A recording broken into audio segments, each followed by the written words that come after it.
anak-anak tentunya ya, yang mungkin seandainya anak-anak sudah pada masuk untuk sekolah ya, udah nggak daring lagi, ada beberapa ya. Semoga dalam keadaan sehat walafiat juga. Berjumpa lagi bersama kami di channel Kada Untuk Bunda, dan insya Allah hari ini kita akan kembali sharing namun dengan tema yang berbeda.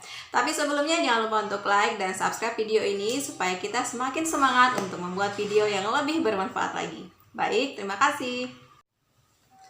Baik Bunda, kita selanjut saja ya sharing kita hari ini. Insya Allah judulnya atau temanya itu, judulnya ya adalah Bunda, mau dibawa kemana generasi penerus bangsa, generasi penerus umat yang ada di rumahmu. Nah, ini sebenarnya nggak ada tema khusus, nggak ada judul khusus. Jadi kita insya Allah benar-benar murni sharing hari ini. Jadi saya mendapatkan sebuah cerita dari teman ya, yang setiap hari, setiap malam di rumahnya itu selalu terdengar suara anak-anak ya di depan rumahnya, bahkan sampai jam 10 malam. Nah, sampai jam 10 malam entah itu tertawa-tawa sambil bermain, berteriak ya, ngobrol, dan itu terdengar sampai jam 10 malam ya.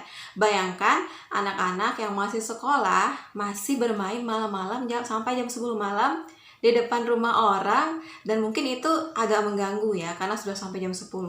Nah, kemudian teman saya ini pada hari besoknya itu sholat ya, sholat berjamaah di masjid membawa anak-anaknya. Dan setiap ke masjid, anak-anak teman saya ini insya Allah sudah 2, itu selalu membawa buku.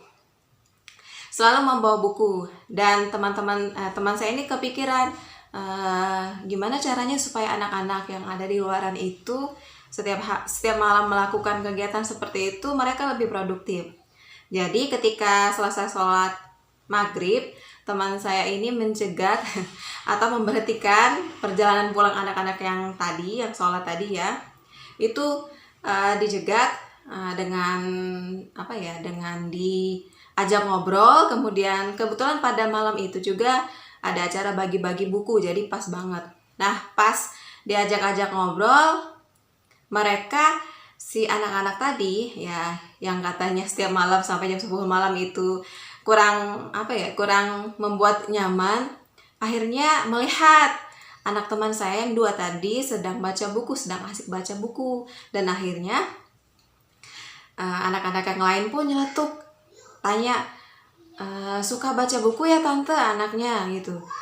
Iya. Nah, kemudian teman saya ini ngobrol lagi ke anak-anak yang tadi itu, gimana kalau pas hari libur atau besoknya main aja ke rumah tante, di rumah banyak buku. Nah, akhirnya ternyata bukan hari libur atau besoknya, ternyata anak-anak ini setelah selesai sholat isya itu langsung datang ke rumah tante, tante seperti itu, mau main dong. Kaget kan, karena biasanya setelah sholat isya teman saya bersama keluarganya ini ada kegiatan rutin. Kalau sudah begitu ya sudahlah, akhirnya masuk seperti itu anak-anaknya. Dan ketika membaca buku bersama, teman saya ini yang dipanggil tante tadi main tebak-tebakan ke anak-anak. Misalkan nabi pertama siapa, kemudian nabi ini dengan mukjizat ini siapa. Ternyata mereka anak-anak ini cuma tahu nabi-nabi itu nabi pertama yaitu Nabi Adam. Padahal mereka sekolah itu sudah kelas 4, sudah kelas 5 ya. Tapi ketika ditanya tentang, maaf ya, ini boy band, boy girl, mereka paham, bahkan menceritakannya secara detail. Dan sontak terkejutlah teman saya ini. Mungkin dalam hati berkata, bagaimana ya anak-anak seusia seperti ini yang harusnya mereka hal prinsip itu sudah tahu sebagai dasar mereka ke depan, keimanan dan ketaatan mereka ke depan ya, akhlak mereka ke depan ini akan seperti apa.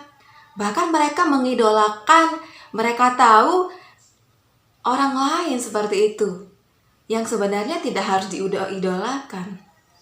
Nah, sebenarnya dari cerita teman saya ini bisa benar-benar dijadikan renungan untuk kita sebagai orang tua di rumah ya. Kenapa? Coba kita ajak anak-anak kita tes anak-anak kita. Sampai mana pengetahuannya tentang nama-nama nabi, mukjizat nabi, kita bisa main tebak-tebakan seperti itu. Dan itu saya yakin sangat seru. Misalkan nabi yang mendapatkan mukjizat berupa tongkat yang bisa menjelma menjadi ular. Nabi siapa? Seperti itu ya. Dan ternyata juga karena kalau seandainya memang orang tua belum terlalu paham, orang tua bisa mencari atau bunda bisa mencari ide-ide kreatif untuk tebak-tebakan ke anak di YouTube juga. Oke? Nah, jadikan hari-hari bunda dan anak-anak lebih berarti dengan melakukan hal-hal yang bermanfaat. Dan ini ada lagi cerita teman saya satu lagi. Dan mereka ini kan umur 12, umur 10 tahun. Yang tadinya di sekolahnya itu sudah pandai membaca, sudah tahu membaca, karena terlalu lama libur atau terlalu lama sekolah di rumah, akhirnya mereka ini kemampuan membaca mereka mulai terkikis, lupa seperti itu. Beda dengan anak yang memang suka baca buku, ya. Ketika anak sudah bisa baca buku, ketika anak ini suka baca buku, meskipun anak belum tahu baca, nanti ketika mereka bisa baca, itu akan terjadi ledakan yang sangat luar biasa. Mereka akan senang membaca. Kenapa? Karena mereka memang sudah suka membaca sebelum mereka bisa membaca seperti itu. Nah, jadi ini bisa dijadikan bahan renungan untuk kita bersama-sama bahwa kita harus lebih aware kepada anak-anak. Dan mau dibawa kemana? Ya, mau dibawa kemana generasi penerus bangsa dan umat ini? Ya, kalau bukan bundanya yang lebih perhatian, ayah, orang tuanya yang lebih aware. Ya, di sini kita hanya sharing. Saya pun hanya men-sharingkan apa yang jadi kisah teman saya ini.